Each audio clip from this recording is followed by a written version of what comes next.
So, hello, everyone. Another expert session today and tonight here in Denmark, and this morning in the US.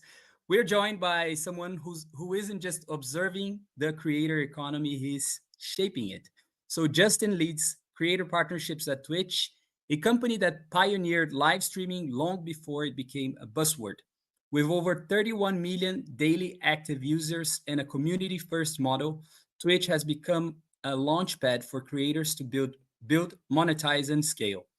Justin is at the front lines working directly with the people driving this economy forward.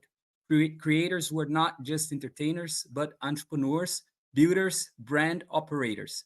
He helps them go from the attention to revenue, from audience to business. As Goldman Sachs recently reported, the creator economy is already worth 250 billion USD and could hit 480 billion by 2027. So if you think the creator economy is just about TikTok dances, you're not paying attention. It's about distribution, trust, speed, and increasingly, it's where your next customer and your next partner might come from. I want to thank Airmeet for being a sponsor here. And Justin, I always start our conversations with a controversial question. So, has the term creator lost meaning? Everyone wants to be one, but what does it really mean today? And who's getting it right? Yeah. So first thing to clarify, I am influencer marketing manager globally for Twitch, not partnership Thanks. manager. I want to make sure I don't lead partnerships at Twitch.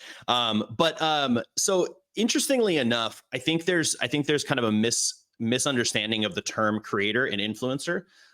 Those are independent terms. They mean two different things. I think there are creators and there are influencers. Influencers are those that actually focus their content on influence and expecting their community to do something in response to their content, right?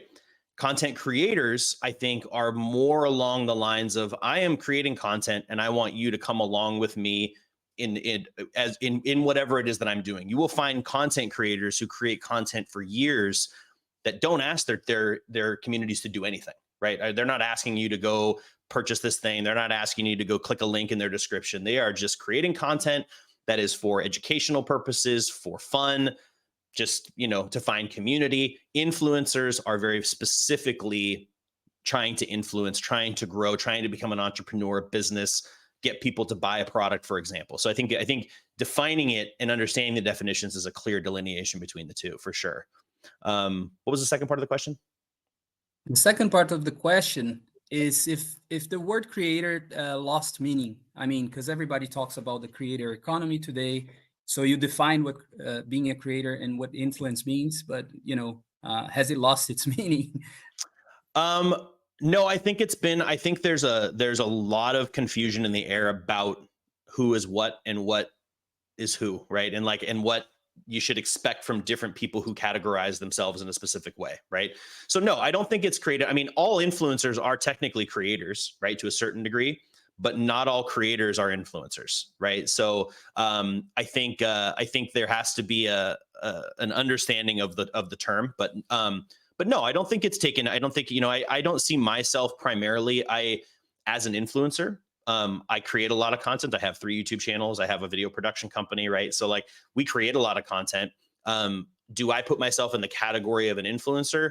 No, I wouldn't say so, right? Like when I create content, I'm not going to be driving, on my personal YouTube channel. I'm not going to drive thousands of sales, right, for a brand, but I will create content that will be educational about a specific product that could help someone decide that that is the product that they want, and thereby then sure, I could be considered an influencer in that perspective. I am more, in my opinion, a creator who creates an educational piece of content to help you understand the details, the nuances, the pitfalls of a product to then determine if you want to buy it. So I guess no, I don't think the term creator has lost any value. I think it's changed. We started with the word creator years ago, but now it used to be just creators, and now it's boom, it's split into Mhm. many different ways. So I think the word creator is just a collective term for a lot of different types of content creators. It's interesting, and I think from like since you yeah, and we spoke. I think this is the third time now that we're speaking. You told me about your YouTube channel, right? Mhm. And how does that help you to in your day-to-day work at Twitch? Because then you understand the business. I think by creating content, you start understanding also their world, like who really gets to influence, who just creates, and who's in between, right? I think that's such a fascinating world. So tell me about why did you start creating content in the first place? Yeah. I've been a creative person all my life. I love drawing, I love art, I love doing that kind of stuff. And I always enjoyed it. And it was interesting. I started my first YouTube channel probably, I don't know, 9, maybe 10 years ago. And interestingly enough, it was one of those things where, I watched so many tech channels, so many unboxings of phones and this and that, and you got all the big names in the space. And I watched a bunch of those, and I was like, one day I was like, you know what? Like, man, I know how to edit video. Like, I know how to do all. I bet I could do this. Like, I bet I could do this. And I just made a video, right? And it's still on my YouTube channel, and is the worst video I have ever seen of myself.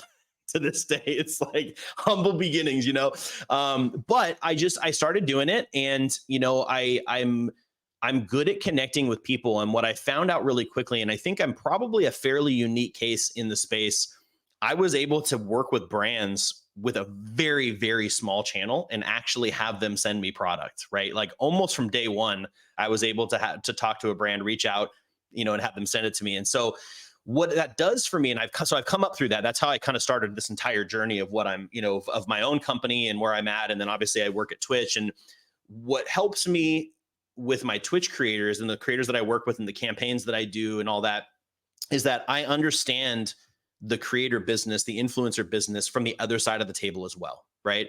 Like I know what it's like to receive a contract that I need to sign to create content for a brand. And then during my day job, I'm sending contracts to creators to work for me, right?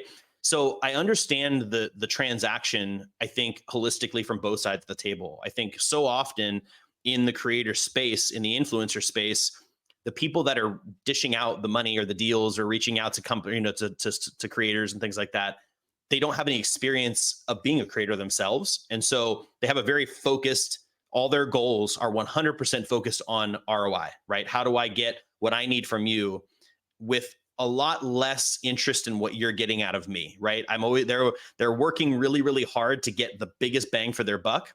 And they're not looking through a lens of what's the benefit for the creator here, right? Mhm. Being a creator allows me to go to them and say, hey, like, I know you. I know who you are. I know your struggles. I know you, right?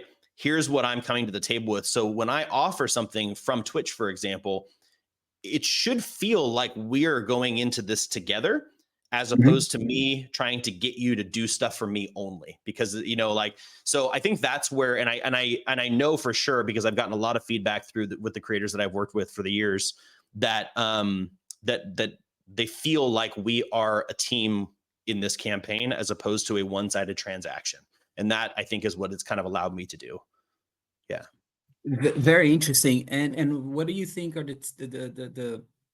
the challenges that most creators they have?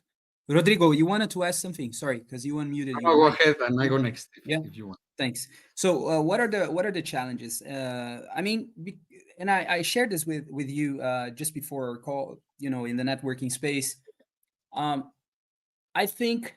So, for example, at Evolve, we operate in the B2B space, right?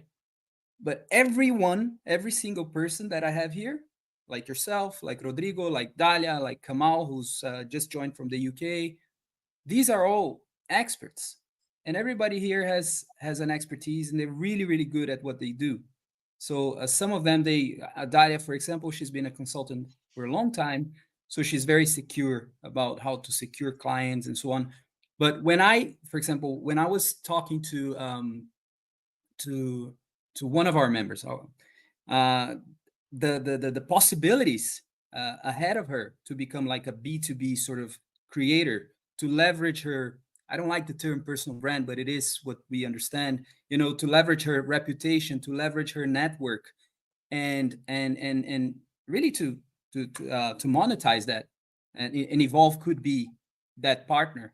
I mean, she started like scratching her head, and it was kind of like a light bulb moment where she understood the potential.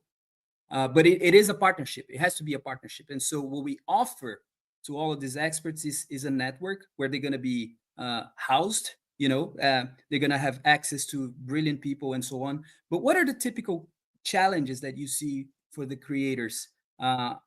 Is it in terms of pricing? Is it in terms of belief? What it is? What is it? Yeah. So creators, it's interesting. There's a lot out there. The challenges, obviously, I think the big thing that it's hard because I don't think brands want to hear this, Mhm. but creators need to make money, right? Like Of that's course. right. And so that's the hard part. And it seems like you just said, of course, right? It seems like a very like, oh yeah, of course they do, right? Mhm. Brands are really in the vast majority are really bad at allowing that to happen or helping facilitate that for the creator, right? And what I mean by that is one, either they don't want to pay anything upfront, right? They don't want to do any contracted fees because obviously it's expensive, right? You got to pay money, right? Nobody wants to pay money. Everyone would love for everybody else to work for them for free and make money, right? But so that's one of the hard parts. They don't necessarily want to pay, so they will find extracurricular ways that feel like a creator could make money, right? Affiliate programs, commission codes, discount codes, right? Things like that, like free product in exchange for content, like, right? They start to really perceive that as the value that the creator should receive, right? In exchange for them. And so what happens is that dilutes the interest in creators and in influencers wanting to work with brands, right? Because creators like, and this is not a blanket statement. I'm not saying all creators are this way because I'm not this way. I don't expect I'm not going to be a famous, 10 billion, Mhm. viewer Mr. creator Beast. out there, right? I mean, right. I'm not going to be a Mr. No. Beast, but everybody wants to be, right? Everyone's kind of trying to get that route, but a lot of creators, they just want to make money to add, they want to, they're saving up for something. They want to just add money, a little bit of money to their life. They want to save up some cash. They want to pay off some bills, right?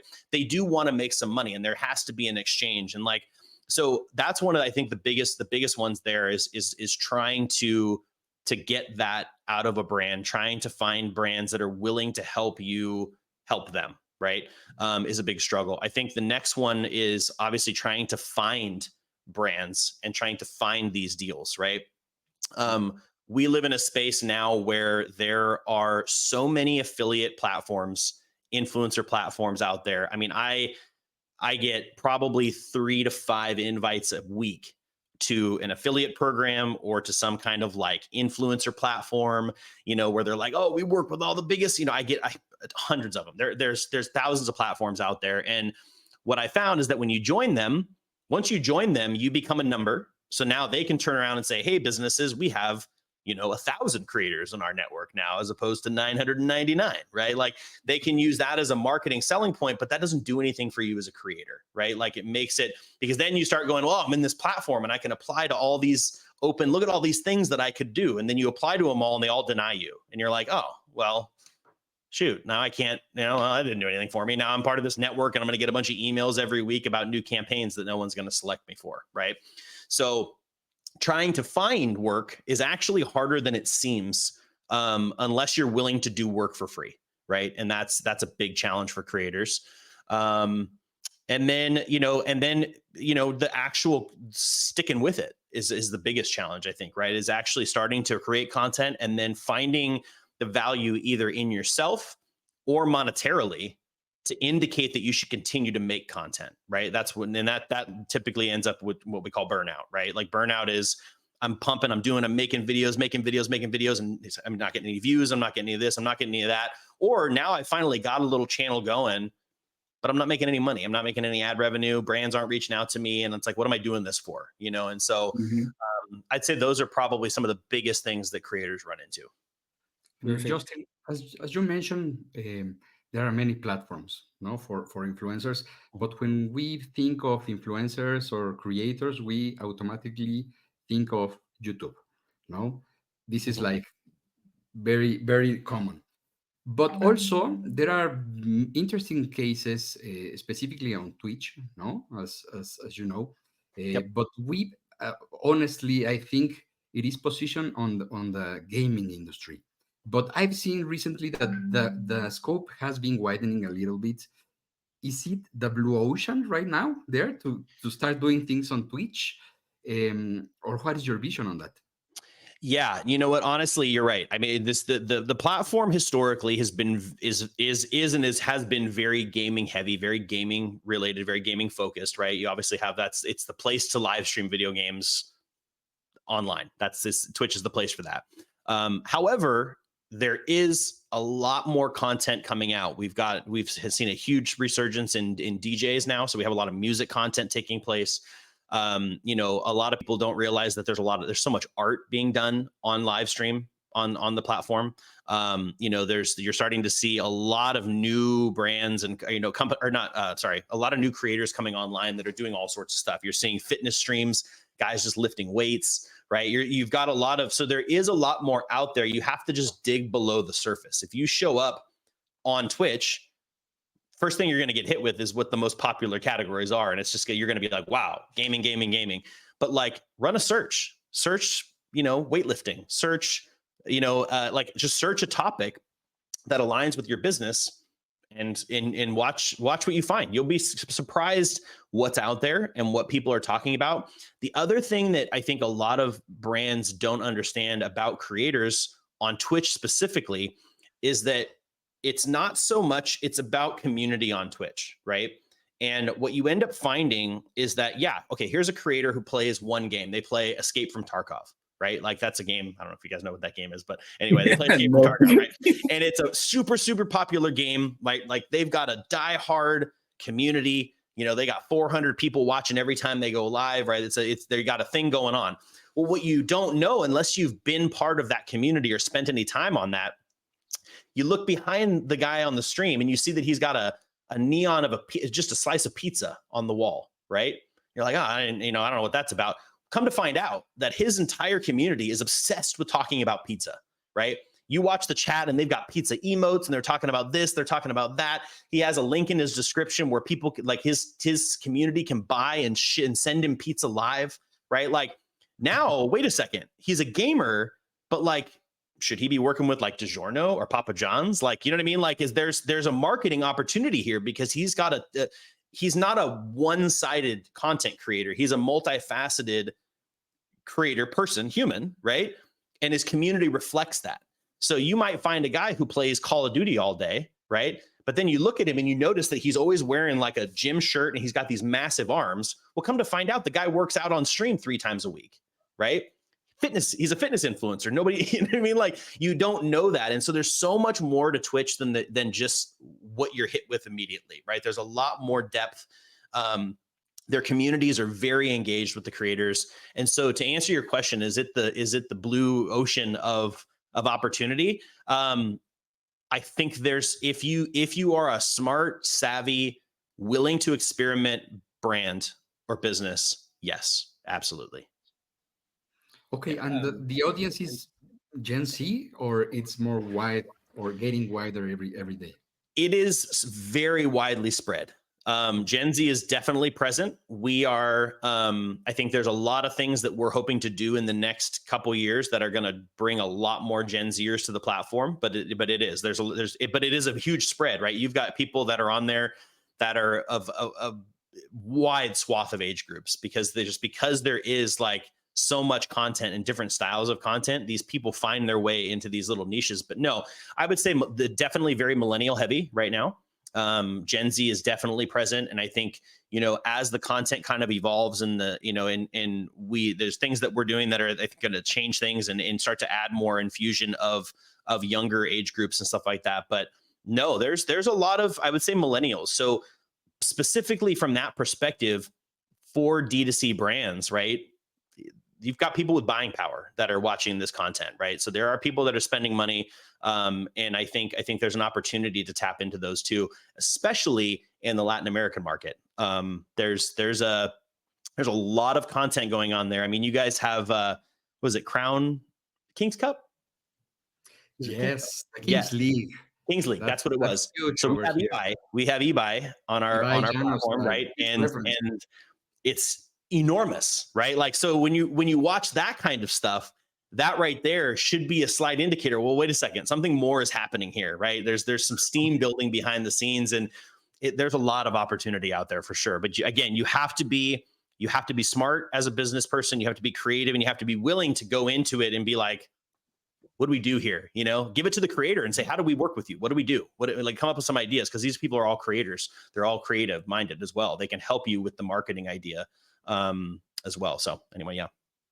Yeah, I think it's very interesting. I think there's one guy in Brazil, and I'm turning 40 on Saturday, but there's this guy, there's this guy called Kazé. You know, have you heard of him? Kazé. And Kazé became like I think he was a, you probably know him better than I do. Casemiro. Yeah, thanks, Gustavo. So this guy, apparently he was a Twitch, he was on hanging on Twitch, became massive there, and I mean, he was hired by, I think, a TV channel then during the World Cup to host the World Cup, because he was doing these videos talking about football in a way that just his community would understand, but his community ended up being massive, right? So it's so do you know him? Or I you know heard of of him. I mean, I've heard 1,000 names, but yeah, I know of him. Yeah. Okay, so is it fair to say then that Twitch is more like the infrastructure, and within this infrastructure you find all sorts of creators and niches and sub niches there, right? It's just like any other platform from a creator's perspective. Yeah. I mean, Instagram is just Instagram, right? Without the people, without the creators, without the talent, it's nothing, right? Same thing with TikTok. You know, if all the users left TikTok, there's nothing left. You know, it's same thing, same kind of thing. We are a content delivery platform. Yeah. Cool, man. Go ahead, Rodrigo. Go. No, well, I was asking about the creator economy. I think it's booming, definitely, on different verticals and topics and everything. Do you think the advertising from the brands will be transitioning from traditional media and traditional digital media or social media to creators and to user generated content? This is a real trend that you see every day on your job. Yeah, no, for sure. I think, we're at a point now where, influencer marketing really has been around since the beginning of time, since the beginning of traditional marketing, right? I mean, celebrities have been doing influencer marketing forever, right? But it's always been at a very macro level, very expensive, very high production, very integrate, Kim Kardashian into a Pepsi commercial, right? Like, we're spending hundreds of millions of dollars to do this, right? Where now there's an opportunity for everyone to get into that game on a much more micro level. And so, yeah, you know what I mean? Like, influencer content is much cheaper to produce, right? You can get a creator to create content for you, and it's much cheaper than you would pay for a traditional marketing company to create video production. The thing I think that is really interesting is that you have these small communities out there starting to build these followings that are like very niche, very focused on a very small subset of a category in the world out there. So like, you have fitness people, but not just fitness anymore, right? It used to be like, we want to go after fitness people, so we're going to pick like a football player, right? Well, now it's like, well, does the football player talk to the yoga people? Like, no. You know what I mean? Like, now you can go and you can say, we're a yoga brand, right? I want to find a yoga influencer who's got a community of people that will, one, be interested in our content, but also not just because I want them to buy our product, but I want to capture that content with that creator, and then I can use that for greater marketing. So regardless of whether it's their community or another influencer's community, we can start to use this. So you can really start to tailor your ad media to a very small, like a very specific niche, without having to spend find the top, yoga guru who lives in, whatever country and on the mountaintop and pay him, $200,000 to do a video with you, right? You can get a lot of content that's probably equally as beneficial and equally powerful. And that speaks the way that people, consumers want it to, much better than the celebrity influencer marketing of the past, in my opinion. So yeah, it's starting to transition a lot. I think there's still always going to be a place for traditional marketing, traditional video, like high production, like, everybody wants to see the car commercial of the new car, like I want to see the new Chevy, 2500 going off road in like the Rocky Mountains, right? I still got to see that video. But I also want to know what Bob from Florida says about his 2500 that he just bought last week, right? Like that it's changing. It's definitely changing. Yes, and I saw the other day a stat from Forbes, I think, that was saying that more than 90% of the creators right now are not making money at all. Mm-mm. So that's incredible, no? Mhm. And at the end, they stop doing this because they got into burnout Mhm. because they don't get money back. Yep. No, so you start recording yourself and creating content without a business model behind you that support you to start generating money for doing Yep. what you're doing. Yep. No, and people is jumping to the sea without anything. And you've seen the other side, all the successful guys that are influencers and making money. What are the differences that you see between these great successful cases and the others that are always trying, and then they end burning out because they don't receive any fuel with money, you know? Yeah, that's a hard one to tackle because I work with so many creators, from smaller creators that have reached have had to grind their way to get where they are and like work really hard to like make a lot of content and put in the hours, put in the time, because that's what it really comes down to, is time, hours, effort. You really gotta it's a lot, right? Especially on Twitch. Twitch is a unique one in the sense that there's a lot of time investment required to pull yourself up. But then there's the people that have the personality, right? There's the people that just have, they're kind of like micro celebrities. They have whatever that it thing is, they're willing to be real edgy, for example, right? And then they get this, like they get some big moments that blow them up and things like that, right? I think what I'm seeing now is creators have to be multi-platform, right? Regardless of where you currently create all of your content. Like what, if you make content on Twitch, you unfortunately now, like, well, I guess unfortunately and not unfortunately, I think you need to be exploring, how can I use TikTok, Instagram, Facebook, YouTube to drive people to my main content point, right? So like, but again, that takes time, takes effort, takes knowledge, takes ability, so it's hard, it's really, really hard. I think there's a lot of pitfalls that creators fall into. They want to start charging brands to do content, right? And then they find quickly that there's not a lot of brands out there that are looking for smaller creators that want to pay, right? That want to give them money to do stuff. So they start to settle, and they're like, oh, no. Well, hold on a second. Yeah, just send me the product and I'll do the video, right? Now, once they do that one time, then that brand comes back again and they're like, hey, let's send you another product. And then you start making videos for content for brands, and you find yourself, hey, I'm making 5 videos a month for this company and I'm making nothing. You know what I mean? And that becomes a huge amount of weight. And so I think that's one of the big struggles. And so what's the solution to that? That's a hard one. That's a tough one. I think on that note, Justin, Rodrigo, I there's a, not sure if you heard of this podcast. It's called Creator Spotlight. We're using Beehive, and I think it's one of their, let's say, products, Creator Spotlight. So it's pretty interesting because they are interviewing like smaller creators, and I find it more real. Like Yep. You can really feel their pains. And one of the creators that the guy interviewed was a lady who created today is a massive community with over 150,000 subscribers.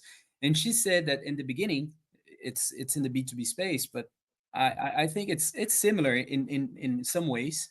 She was doing partnerships and looking for deals for free where she could offer to her community, Figma and all of these tools, free stuff, which probably happens a lot. And then the way she monetized was like she monetized her community first with courses and that kind of stuff. And then over time, the brand started looking for her and say, hey, could we do a brand deal here? Because you also, I think brands, they look for distribution in or they need that certainty that you have the numbers. They look at numbers, right? I guess, Yeah. and vanity metrics, and because I think they want to justify something. If they invest a budget and it goes wrong, like you never got fired for hiring IBM. You heard that, right? So in the Yep. creator space, it's probably the same. Your It is. thoughts? It is. It is. But you know what's really interesting about that? And so you bring up a really good point. And I think that is, I think when brands work with influencer creators, they have to have they have to have a true understanding of what the expected ROI really is. That's Right. right. So what you just explained is that they look at metrics, they're looking at numbers, they're looking at sales, they're looking at how many followers you have, how many of this, how many of that, right? And those are all important numbers to look at. However, when you're talking to a creator and you're building, like, okay, let's say I'm going to pay you 500, like, so some brand comes to me and say, we're going to pay you $500 to make us a video of our product, right? Then what I'm expecting, what they're expecting is that, okay, if I spend $500, I'm going to make at least $501 in return, right? That is, in my opinion, the wrong way to think about it, right? When you're working with creators, especially small creators, I think that is it's one of the metrics that you need to be looking about, but you have to look at what ROI is. It's return on investment, right? And companies 99% of the time say it's money. It's a dollar symbol is what is a return on investment, right? And that's true. But when does the dollar symbol happen? Does it happen immediately with actual sales of your product? Or you need to look more long-term. You need to look more long-term at the ROI and what the potential of this partnership is. You should be asking about rights for content, right? Not saying you should be able to get the entire video, because some creators will charge you a lot for that. But you could say, hey, creator, like, I want you to do this unboxing for my video, right? And then I would like to be able to extract 3 short clips from this video that we can then take and own and use however we choose in our marketing, right? Because that is ROI for marketing. That's an ROI for potential sales that's not related to the creator at all, right? Because if you take that clip, you put it on your TikTok plan, you put $100 behind that, and you could sell 500 units of your product, that's where your ROI lives, right? Like, yes, the creator, he may not be huge. He may not have 150,000 people that he can sell to, right? But don't penalize him for that, right? Use him for his content ability. If you found him for a reason. You said, oh my gosh, look at the video that he made for one of my competitors. Man, that was so funny. That was so funny. It was so good, man. He talked about that exactly. I want him to make a video like that for us, right? Great. But also make sure that you find a way to make ROI happen for you as a brand. Don't be 100% focused on the sales money return metric. There's so much more that you can do. You could even say, this is another thing that I've been trying to encourage brands to do more of is, okay, so you send him a product, he makes your video, right? You pay him, or you just get, maybe it's just a product for video deal, right? The other thing you could do is say, hey, like, I want to give you $200 and I want to send you a script about my product. And I just want you to record yourself at your setup, just like you would your normal video, but I don't need you to post it. Don't put it on your channel at all. Just record it and send it to me, and I'll pay you $300 for that, right? Because then you're not using his eyeballs. You're not paying for his platform. You're not paying for that. You're just paying for his content creation ability, his voice, the way he looks, the way he explains things, maybe his notoriety in the space. But now you have a 100% brand owned asset that you can hand to your video editing team and say, make me 20 ads for social platforms with this guy and let's go, right? That is the ROI. I think people need to break out of the fact that money with influencers and a return on sales is the only ROI. There's so much more there that you can do if you're smart about it. That's awesome. There's a guy in Brazil. I will introduce you to him, but he created a platform where he talks to macro influencers. He gets somehow the rights, and then he helps smaller brands to use those rights, especially in smaller cities where you have 300,000, 400,000. This guy is booming. Like his startup is like flying. Like, so if you're a petrol station or a car dealer, car dealership, it's very common in Brazil that they want to use macro influencers to advertise the car dealership. And his name is Alan. uh, like, now you can use this macro influencer, and his assets or her assets to promote your company. The idea is brilliant, and he's doing really well. My final question, because I want to open the conversation for our community here. It's, well, there are two things here. So the first one is about short form. So how do you see this? Is it a discovery channel or a destination? Short form is very important. We spoke about how important, how hard it is to to be present across all the platforms that you need to. And then the other question is about community versus audience, and how do you see that the best creators build both, and why does it matter? Yeah. So it's interesting. So short form is, I think, depending on the lens that you look through, is really important for it's definitely a discovery type of thing. I think there's a huge amount of discovery to happen there. Obviously with TikTok, you've seen that it can sell product, right? It can be designed to sell product, but we're not yet in a place where that, I think, is the main. I don't think it's the main thing that it can do for a brand or for a creator, right? So like I did talk about how creators should be, especially on Twitch and like long form creators like on YouTube, right? You're creating long form content that has plenty of short form clips in there that should be being thrown and seeded in all of those short form algorithm platforms, right? Because that's what they really are. I think that's the big thing. And that's where brands have a huge opportunity, especially with their own channels. I think a lot of brands are going to TikTok and they're going to these short form platforms and they think like, well, I just need to get people to talk about my product on these platforms, right? And they pull back on their own channels and their own engagement in the platform. And I think that's a huge mistake, because what TikTok has built, Facebook Reels, Instagram Reels, and YouTube Shorts, they're algorithm driven platforms. So if you're not buying tickets for the ride, right, by putting out content, you don't have the opportunity to harvest any of those benefits, right? So like, if you're just giving stuff to creators and you're having them create content, that's great, right? Yeah, you're going to get some of those videos are going to blow up and you're going to get a bunch of traffic, right? But the creators are getting the follows, the likes, the algorithms are growing to love their content, right? You're not getting any of that benefit. Yeah, you may be getting sales at the end of it, but you also need to be creating your own channels and you need to be actively creating content as a brand. So your brand needs to have a presence on all of those channels, and you need to have a strategy to be creating short form content of your own. And so that's one of the things a lot of brands miss that. I think that's huge. I think it's really important. And then the second question again. The second question was about audience versus community, and how do you see that the best creators, they manage to to put this together and to combine these worlds. Yeah, that's a really tricky one, because I think what a lot of, and that's a hard, it's I think a lot of people that look at creators have a hard time understanding which is which, right? Which is an audience, what is an audience and what is a community, right?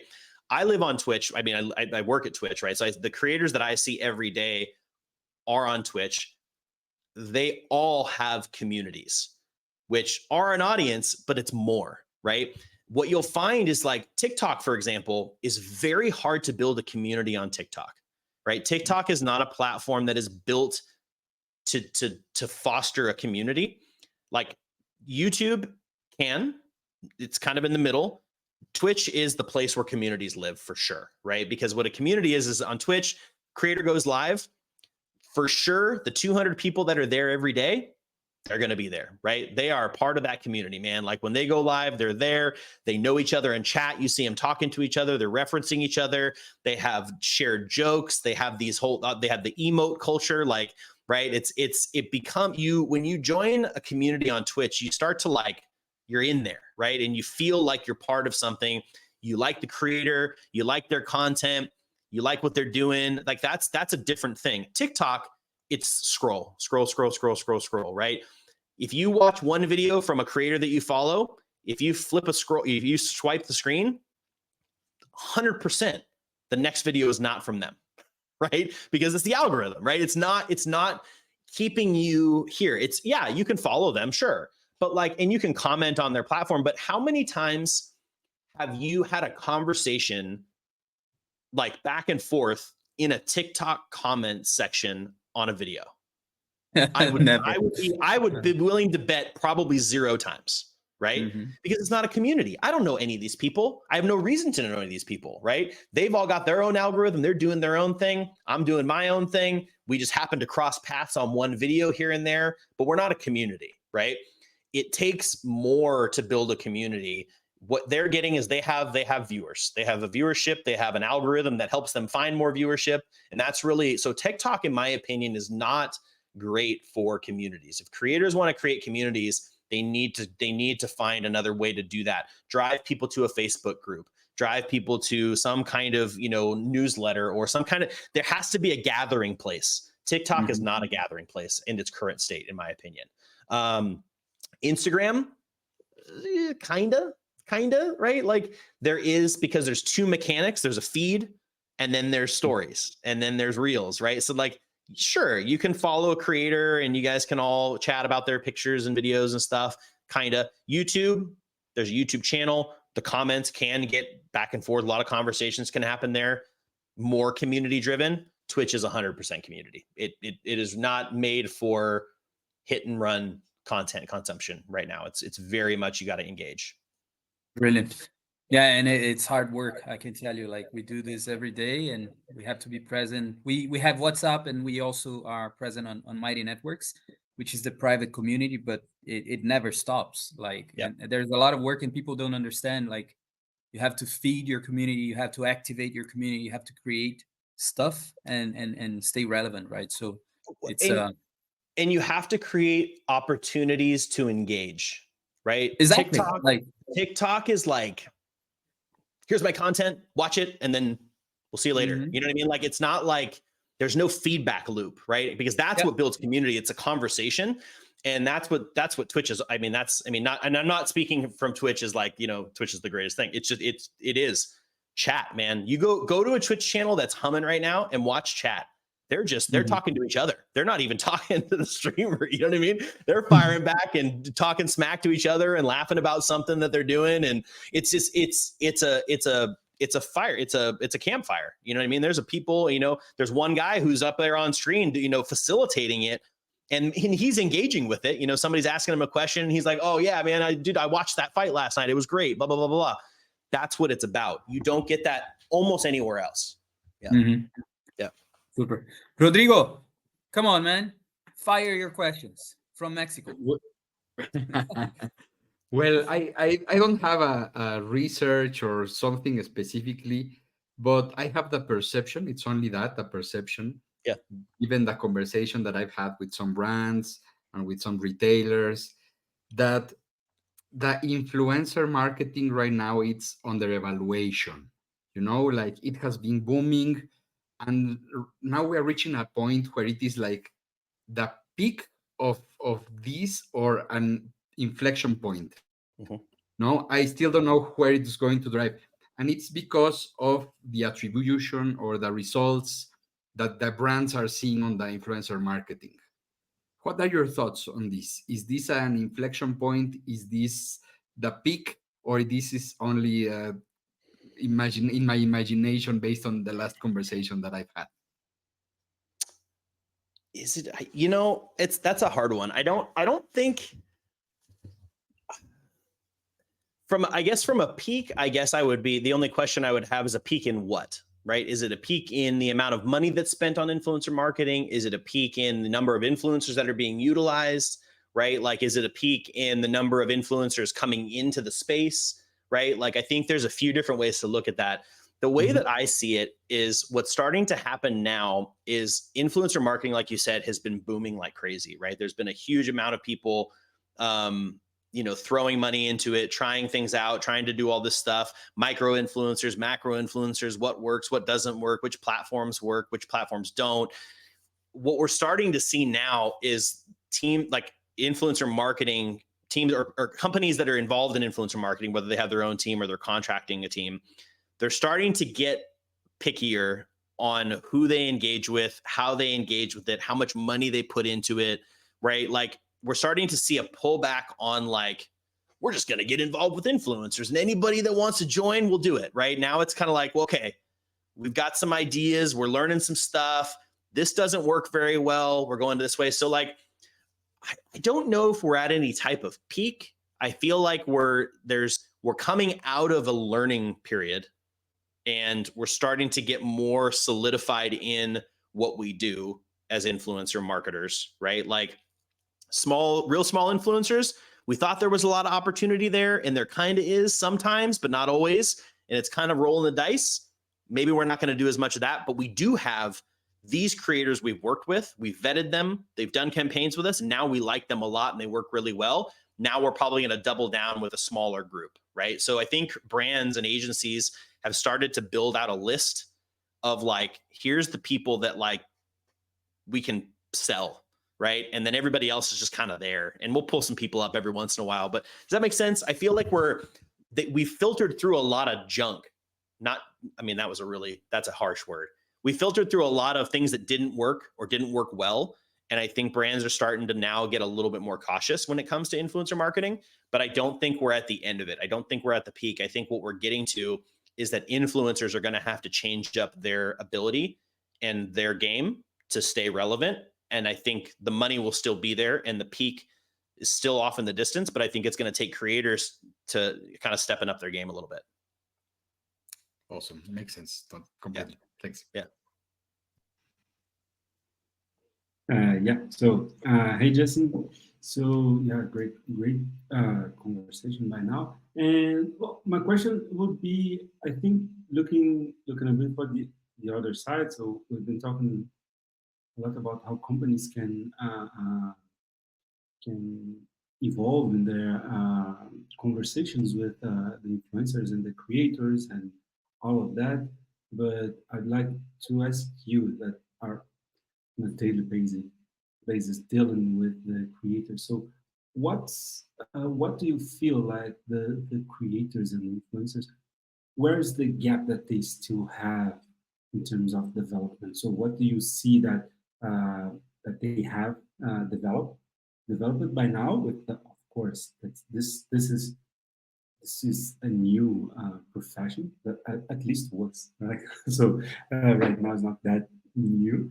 But how have you seen this development for the creators, and what do you think what do you think that they still need to develop?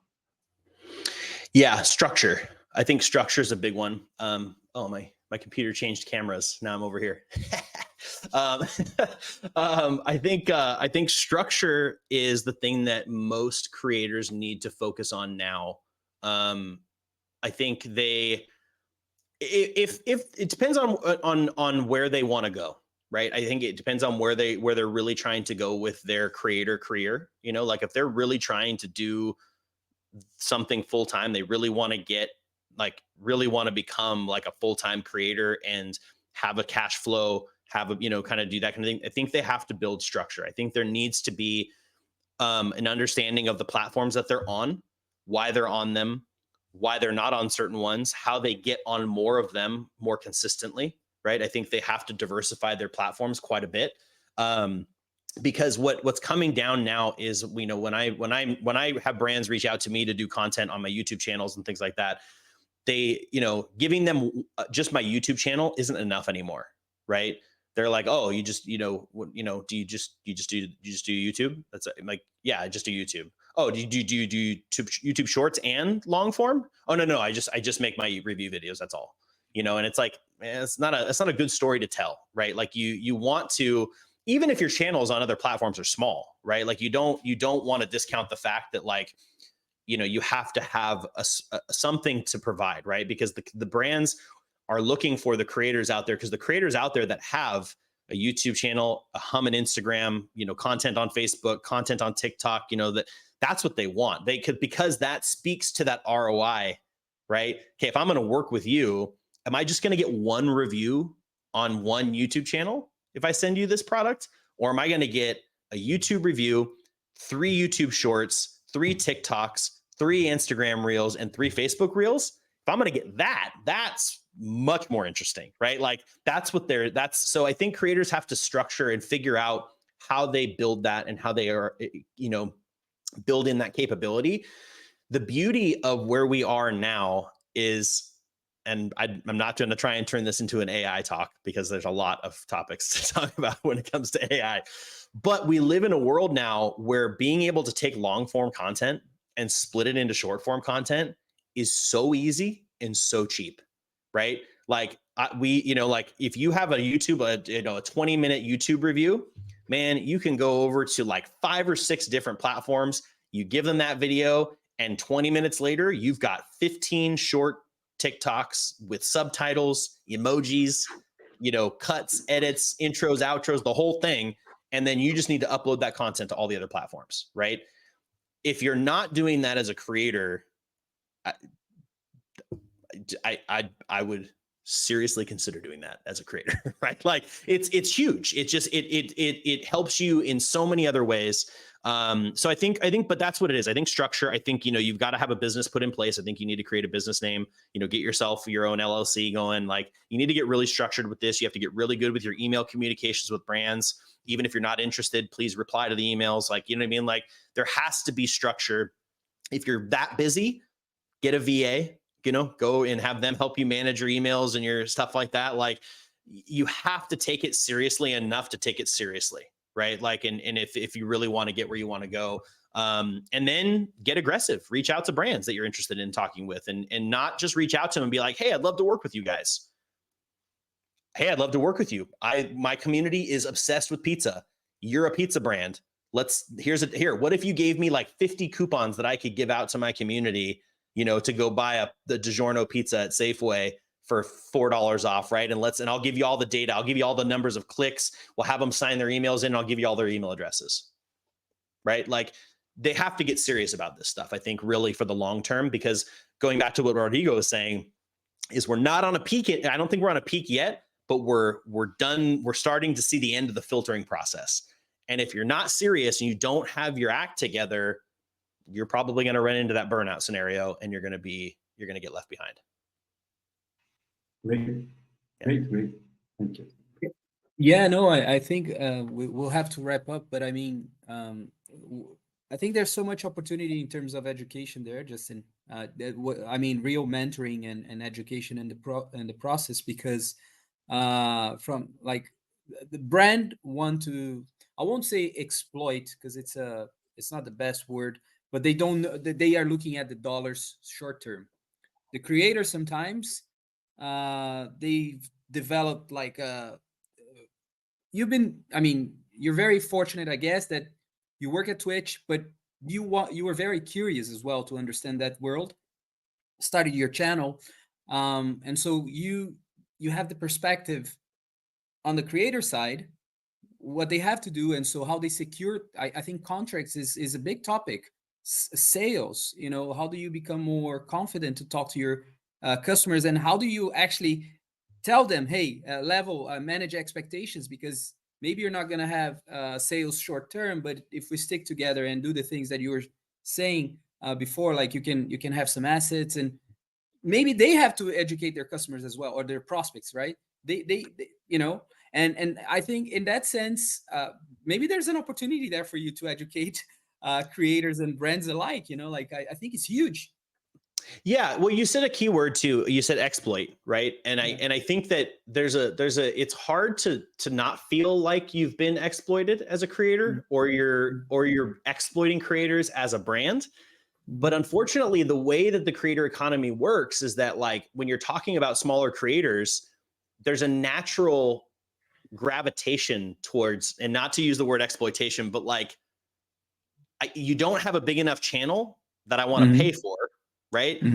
but you're excited because I'm reaching out to you. So now you feel like you should do it for nothing. And I feel like I shouldn't give you any money just to give you the product.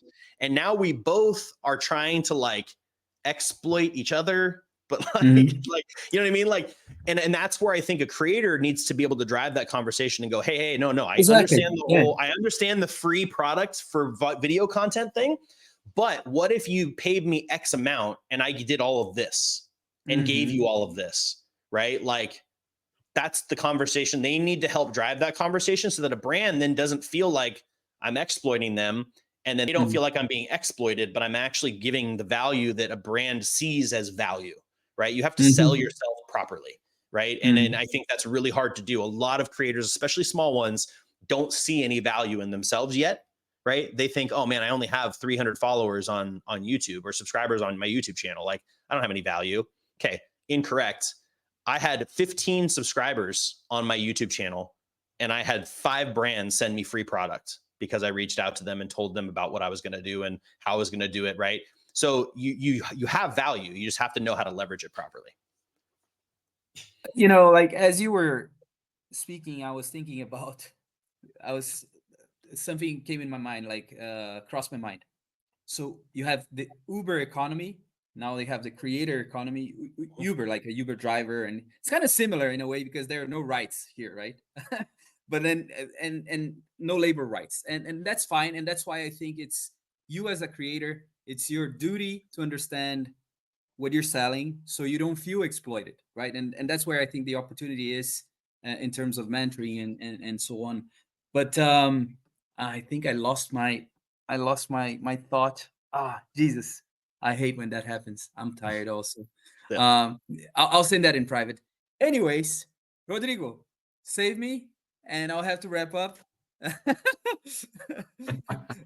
We're almost on an hour here. Justin has to go. Has a full day. You guys, you have a full day of work ahead of you, ahead of yourselves. No, sure. Just one last question. Is that okay? Yeah, go for it. You mentioned about people like offering their services, for brands, and I even saw some people on Fiverr sharing user generated content for $50. No, and I think this is an evolution of this. No, people like normal people without influence or something are selling their services and perhaps hoping they sometime become an influencer. No, do you see the same? Do you see this trend? Kind of. So because, and the reason why I say that is because that's what we sell. That's what I sell from my video production company. Is we sell social media video content for brands to use on their owned and operated channels. And so when I'm doing that, and I think what a lot of those people are doing is they're providing a service, right? They've identified the fact that a brand, especially a smaller brand, and this is what we talked about before the call, right? Is small to mid-sized brands, they can't get into the influencer marketing game necessarily because it's expensive, right? And it's hard. And like, how do I find the creators? How do I do this? Like, how do I do all this stuff? And there's these companies out there like us, like the company that I own, which is ComQuest, right? We can take your product, you send us your product, you pay for the video production service that we offer, and we will make you social media content that you can then start to post on a regular basis on your owned and operated channels. And we help you remove all of those barriers that are keeping you from doing that yourself now, right? So, and because in that specific business, on my ComQuest business, I'm not trying to become an influencer, right? I'm making content for you. I'm giving you the content to put on your own channels. So if somebody likes that content, they follow your channel. They're not following me. They don't know who I am, right? So no, I don't think so. I think there's a service-based video production UGC style industry that's happening. And then there's the people that are trying to be influencers. And I think that there is an option for those influencers who feel like they've burned out and they don't have, their own channels aren't going that way anymore.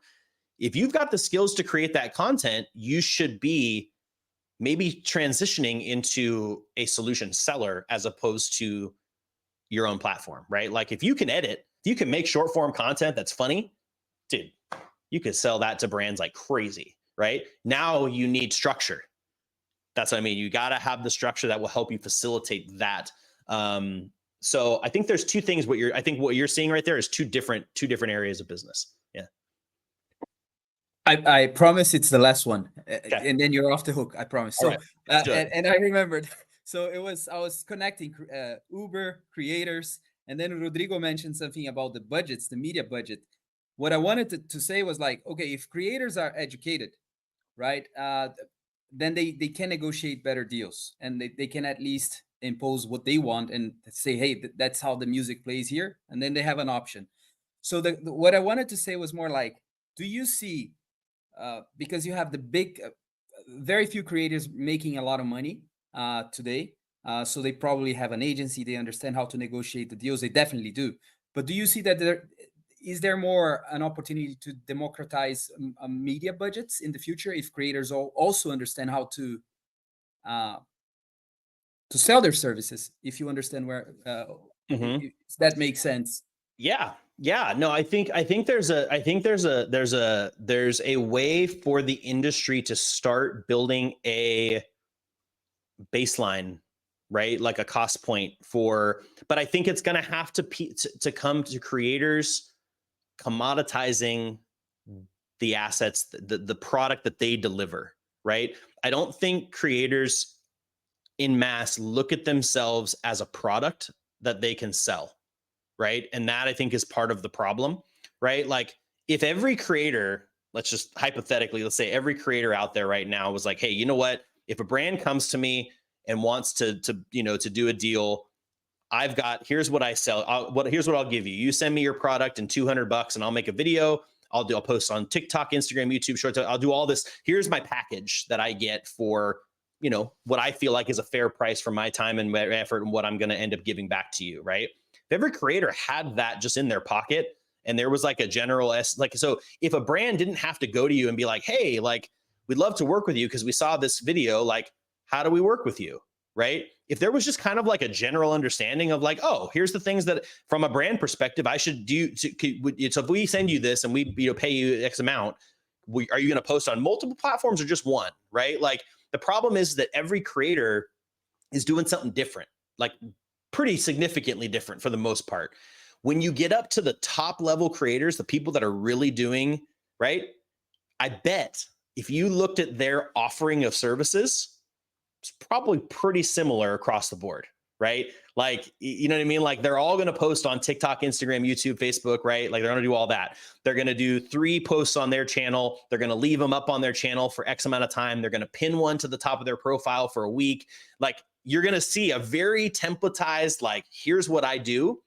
And those people all, because they have structure, it's easy to understand. Brands can come to them and go like, hey, do you have a media kit? No, I don't. Oh, okay. All right. Well, do you have any, got to have a media kit, have an example, have a box folder of X example videos that you can make for them, right? Like structure. It comes down to structure. You have to have a structure that is built and leveraged on making the business deal easy for a brand. Make it easy for them to buy stuff from you, to spend money on you. And that's how you're going to start setting yourself up for success there.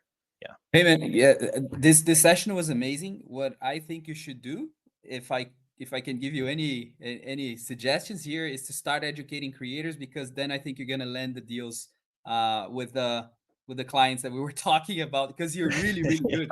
You really know a lot about this stuff. So if you start educating creators on that front, I think there's probably a massive opportunity. But I'm just saying here out loud. Yeah, no, I love talking to creators. I speak at TwitchCon. I do a lot of panels. We have our own convention. I do a lot of panels where I talk to creators and give them tips like that and stuff. But no, I think there's a lot of opportunity out there for creators to start to actually set themselves aside, because like I was saying about Rodrigo, brands are going to stop filtering, and they're going to start relying on a list of creators that they know will work, right? And like, you want to be part of that, and to be part of that, you got to have a lot of baseline. And so there's a lot of learning that has to happen, and a lot of willingness to do the stuff that you have to do. I think a lot of creators out there love to hear all the tips and tricks, right? And then they implement none of them. Right. You know what I mean? Like, because it's hard. And I'm not saying it's hard. I'm not discounting them, because we all do that though. Right. Like we all sign up for the gym. Yeah, and of then course. and then we cancel 6 months later. You know what I mean? Like, because it's freaking hard. You know what I mean? So I'm not saying it's not hard, and I'm not saying, but just like the bodybuilders, if you're gonna be a total moose in the gym, you gotta have structure. You know what I mean? Like, you don't get to be that dude unless you are 100% serious and structured, right? You're gonna be me with a gut and noodle arms, right? Like, that's who I am, and I don't have structure at the gym, right? So it's and I can watch 1,000 videos on how to work out, and I don't even have a membership. What am I doing? You know what I mean? So yeah, no, for sure. I'd love to talk to creators about this and find a way to do that. But it's just, one more project that I have to launch that I don't have the steam for right now. But no, I'm very passionate about it. I think creators are really important. I think brands, agencies, brands, if you're out there watching this, there's a ton of opportunity to use creators. Just be smart on define a true ROI that makes sense. Don't just look at the dollar bills now.